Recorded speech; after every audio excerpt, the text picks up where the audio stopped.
everyone, Tiffany with School Garden Project. I'm in my garden today working on a garlic experiment. I have two areas where I've planted the same kinds of garlic, and I have decided to do a bit of an experiment with them. So let me show you what I've been working on. Molly's here with me today too. So let us show you what we're working on. All right, here is some garlic that I planted. I cannot remember when, but it was later in the year, at the end of the year last year, maybe November or December. So that's one area with garlic. I also have some celery here. And here is my secondary area with garlic. Wait, and there's also broccoli planted here and some cilantro and cauliflower. So I'm doing something different with each of the areas of garlic. I have read that if you cut off the garlic scapes or the garlic flower when they start to form, that you will get bigger garlic cloves. So we're going to see if that's true. In this garden bed, I have removed all of the garlic scapes. You can see here where they've been cut off each time they've gone to flower. So I just cut them off and let the garlic continue to do its thing. Here's one other garlic I'm just going to treat like normal. This is a special kind called Chinese pink. So we're just going to let that go like normal. And then here, we've left the garlic scapes on. So this is a flower starting to form. And what I want to see is whether or not the bulbs will be smaller because we left the flowers on. This bed I will also, continue to water like normal because I have so many other plants going on here. It's also been recommended that you stop watering the garlic a little bit before you harvest. I plan to harvest around the 4th of July. Today is June what, Molly? 1st. Today's June 1st. So in about a month we'll be harvesting our garlic. So I've read that if you stop watering the garlic, if you cut off the garlic scapes or the garlic flowers, and you also mulch the garlic, you'll have bigger heads of garlic.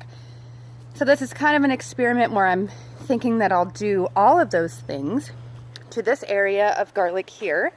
I've removed the flowers.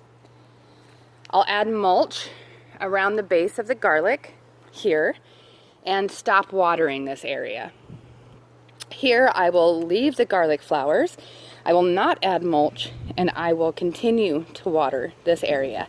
So come around the 4th of July when we harvest these heads of garlic, we'll find out if mulching and stopping watering and cutting off garlic flowers is actually the best thing to do to get the biggest heads of garlic possible. Molly, do you think you could help me add some mulch to the garlic? Sure. Great. But I just realized something.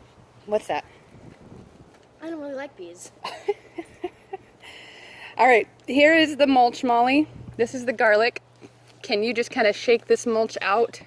Why don't I use my hands? All around. You can do that too, however you'd like to add the mulch.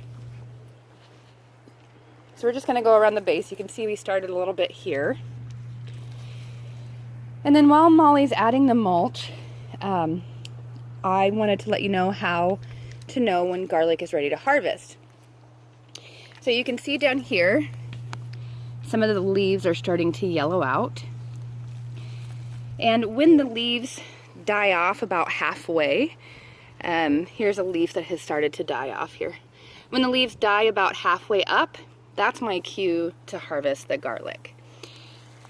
After I harvest the garlic, I typically braid it and let it hang for a while until the skins are nice and crispy, like you'd expect to buy garlic at the store, crispy skins on the garlic. So we'll let them hang, probably, I do it in my pantry most of the time, where there can be some airflow around the garlic. But if you have like a cool, dark area where you can braid the heads of garlic together. Like the garage? Like the garage is a great place. You don't want them to be in a wet area, like hanging outside. That's not Ideal. I'm so glad she's here. That's not ideal. because it could like rot out the heads of garlic. You don't want them to get wet. You don't want them to be in the sunlight because that might sunburn your garlic. I actually really don't know why they shouldn't be in the sunlight, but I just never put them there. Usually when you're drying herbs or garlic or anything like that, you want to have them in a cool, kind of dark area with good air circulation. All right, lots of mulch getting added around our garlic here. I like to shake the garlic just to get... Any mulch I got stuck in it out? Yeah, can't hurt. So the mulch is meant to keep the moisture in the soil so that we can get away without watering the garlic for another month. It just rained a few days ago, so there should be a lot of moisture in the soil right now. And this will just kind of help keep that moisture in. Did you get a splinter? Just for a second. My guy's Just for a second. So this is just bark mulch, just like what we have in the past of the garden here. But you could put straw down as mulch, wood chips, hay. Yeah, you have to be careful with hay because hay often has weed seeds in it. So if you don't mind weeding your garden a lot, then you could put hay down. But that's it. So now we'll wait about another month and we'll see when we harvest this garlic which heads are bigger and if our experiment worked. What's your hypothesis, Molly? Do you think, which head of garlic do you think will be bigger? The heads that we watered or the heads that we didn't water? I think it might be a tie between them because if we water them, it's gonna be good. But the mulch also provides nutrients, I think. Yeah, it does. So that might also help it grow. So I think it might be just the same result. Maybe a tie.